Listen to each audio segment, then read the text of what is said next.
Okay, guys, one more message, and then this one is from Sekhmet, and I'm just showing rose quartz, and I'm hearing the fire of my love. 13, as I said that on the clock. Sekhmet came up in the message. She's been one of my guides, maybe all my life, but in my awareness for a couple of years now. And this is the story she's wanting me to tell.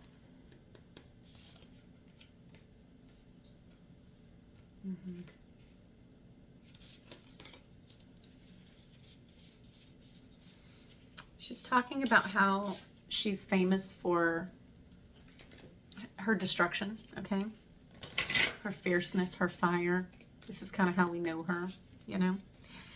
And this is coming up twice, so I'm going to bring this up.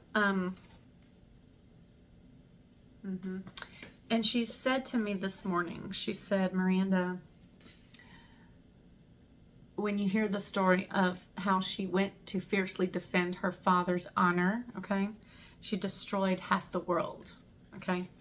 And so a lot of times her card or her message will come up when we're being encouraged to temper our rage and to balance it with wisdom, right? But in this instance, that's not what she said. She said we're being called to see her divine rage as a destruction of the shadow half. Okay, so instead of looking at that as she came in and literally destroyed half the world, she's saying, I came in and destroyed the egos of half the world. I came in as such a divine truth, as such a powerful flame. Okay, again, the divine love is fierce. I said this in the previous message I just made. She said, I came in with such a frequency that the next most natural thing was death, okay? Because when you are faced with truth, it destroys the lies. And she literally, I wrote this down. Hold on, where did I write it? Let me see. Yeah. She says divine rage. Divine rage. We're not just talking about rage. We're talking about divine rage. That flame for justice. That call to balance the scales. That presence of the frequency of truth. And you will know it when you feel it, okay? And you'll know it when you encounter it in other people too. She says it literally severs the ties to the lies, okay? And so inner knowing is going to be very important for whoever finds this message, that inner knowing when you have a moment of divine clarity of truth, okay? And the next most natural thing is death to whatever the lie was, okay? So think about, I'm being called to talk about religion, for example. You know, if you've ever been in a relationship where you've been lied to, whether it was a romantic relationship, a friendship, a family member, it hurts and it's hard to conceive it, right? Like, ask yourself how long you stayed in that relationship because you couldn't believe that the person would lie. 333, as I said that. And then take that disappointment and that refusal for your own self to see the lie, even though you knew inside, and we've all been there, okay? You knew there was a lie. You knew that person was being deceitful. You knew they weren't telling the truth, right? Even if you couldn't prove it. You don't need proof to know when you're being lied to. You know it, okay? And amplify that by 1,000 times how people are feeling, finding out that they were lied to about God, okay? And I want to say this because what Sekhmet said to me was so powerful. And I am going to show you the cards that are coming up for this too. So she said, when people find out, and they're finding out slowly, gradually, as they're able to handle it, okay, that what they were told about God and the story and the truth is it's not true, okay? But the problem with that for most people is it completely shatters their version of reality. They don't know how to stabilize without their story, even if the story's not true. 444, as I said this, okay? So for this reason, in the wisdom of the goddess, she gradually gives her children what they can handle, okay? She gives them a spoonful of truth, right? You assimilate that truth, you process it, you get familiar with it, you work through the shadows of it, and you come into the light of it. And eventually, the next thing you know, you're out. You're free. You come through the gate. Okay? But that is a process, and because she loves her children and the stability of humanity is important to her, because all life is connected and interdependent on each other. Okay?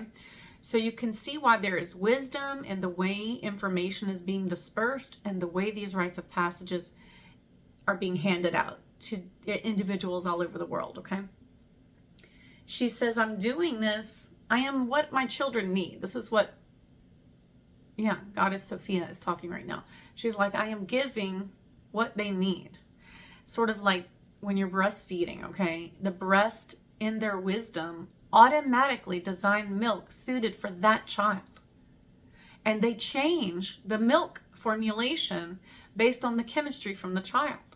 This is why symbiotic connection to the mother is so important in our journey, and then in all journeys of any being bringing forth life, right? Like whether you have a dog that has puppies or a human that has a child, or in the sense of Mother Earth and our connection to her. Actually connecting with her, spending time with her is crucial for our survival, for our ability to thrive, okay? And our mother's ability to thrive. So there's a lot happening here in the symbiosis, okay? We depend on her, and she is depending on us, okay? And this is what Sekhmet is getting to the point about. We must advocate for nature. If you advocate for nature in any kind of way, you are in support of life. That is Christ consciousness. That is the Sophia. That is divine wisdom. That is, if you looked into any of the pantheons of belief systems all over the world, Egypt, Africa, I'm seeing like all different pantheons of gods. And you really studied them and you took in the wisdom, okay, and you sifted through and you learned, you would ultimately see that life supports life. And we are meant to respect it and work with that, okay? And what is against life is against God, right? So if you wanted to get into the whole religious side of it and talking about the Antichrist or anything that's just opposing life, you could, but it's not necessary because it's a message that's really universal and not religious. We must be for life within our own bodies, within our own households, and within this world, and within the universe and the multiverse, okay? This is how you create a truly abundant, flowing, beautiful experience. And this is a many years journey we're looking at individually and as a collective to repair the damage that was done here. But it is going to happen, and I've seen many, many visions of this. We will succeed. We are succeeding. She's saying, show up for yourself, and that's how you show up for me, your mother.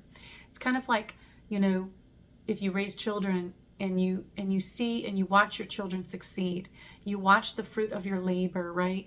All the guidance, all the wisdom, all the love, all the protection you put into that child or children coming to fruition is food for the mother, so to speak. It does nurture her soul. So if a child is doing well, the mother does well. Does that make sense? And so what else do you want to say about this segment? I want to show you the cards. Sorry. So I got Nefti twice, okay? Meditation. So this is really important right now. This will help you calibrate that divine rage, temper it with your water, so to speak, sort of working with your fire and your water, okay? Resourcefulness. I'm sorry, let me give you the name. Okay, I don't know how to say this. I'm going to say Knum, Khnum, if you want to look up this particular deity, okay? Shu. Order and peace, yes. And you see balance and you see the cosmos, right? We see, I think this is Nut with the stars. We see the symbol of Isis and the eagle and the protection, the Eye of Ra. There's so much going on here. This is about balance, okay? Seshat, wisdom. Okay. I believe she's also a scholar. I've read about her before. So see how she's holding a scroll. Okay. And she's connected to the tree of life. This is like a wisdom goddess. That's one of her attributes. And I feel like that's also what Sekhmet is trying to show us, is really dealing with divine truth, the truth of the mother and what she has done here, what she's been through, and what she's been put through. You know, when you tap in on that energy, you're going to feel rage, but it's understandable and it is righteous, because it was a complete abuse of her children, and this entire we'll call it a quantum experience, okay? This quantum material experience. The material world as we know it, even the unknown, was tempered with. All right, so what else do you want to say about this? Do you want me to do any others? Just do one more for you guys. See what comes up. This is in my energy deck. The other one is, you can look it up. It's Egyptian Gods by Silvana Alasia. It's a beautiful deck.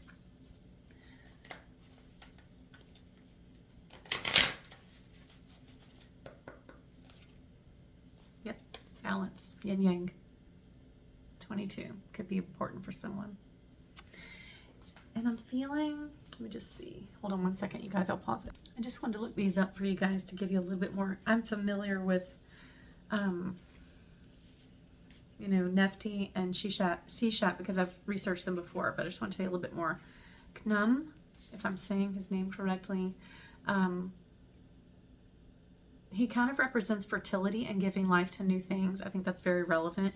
So the card itself says resourcefulness, you know, and resourcefulness to me has the energy of you are able to do whatever you need to do, okay? We are able to do this. We can do this. We will. 12/21 as I said this. So having the tools needed, but also, you know, just reading on a little bit more about this, positive beginnings, birth of something powerful and inspiring in your life, okay? Something good is on the horizon for you, such as a creation or production of new things. It essentially says action and resourcefulness under his guidance are bearers of good fruit, okay? So, and this is a masculine energy, by the way. And I just want to read to a little bit about Shu. Again, balance, order, and peace. We talked about this already, but I also want to tell you this. His name means he who rises. Commonly portrayed with an ostrich feather on his head, the ostrich feather is a symbol of lightness and purity. The air meaning breath of life and cooling breeze. This card advises you to adopt a more disciplined form of behavior. Try to avoid uncontrolled impulses and desires and passions. The time has come to lighten and rebalance your life. Respect rules with greater responsibility. That's beautiful. And I'm getting the feeling of cosmic order. That's what I'm feeling. 1333 as I said that. So when it's saying respect rules with greater responsibility, I feel this message carries the weight of there are divine laws in the universe. And if you bring that into the whole message of Sekhmet and her fire and her truth, okay, and all the truth of the wisdom, okay, then you'll understand that we are being called to cosmic order, cosmic justice. There is a bigger story going on here. And we all have our individual work to do in contribution to that story, okay? And as we do that, you know, we are contributing to the greater collective healing, ascension, and the awakening process of helping humanity remember. It doesn't mean we're responsible for all of them. We are not. We are responsible for ourselves. But it helps, okay?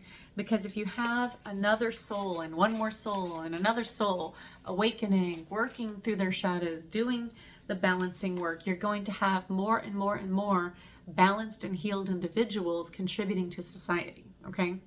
And these are the people that create new systems, okay? New concepts, new ideas. You know, when you see something that's broken in society, you know, the one side of that is bringing attention to it, dealing with your emotions on it, facing perhaps your rage or your shadow on it. But the goddess side of that, the God or goddess side, the divine side of that would be see it, do all that, right? Have your feelings, work through your anger, whatever. But the other side of that is create something new, okay? And we can do this in small ways, okay? Contributing to the greater collective movement of assisting what needs to be assisted here. And I just want to show you one more card that came up. Appreciation. And I'm just feeling like Spirit say, we appreciate you. And what they mean is all of you. All of your efforts. All of you being willing to see new things, new concepts about yourself and about the universe. All of your work, all of your efforts, all of your attempts to keep going. Getting up every day, starting new, despite the struggle. There is great appreciation. Yeah. Angel of strength. Yep. They're showing one more.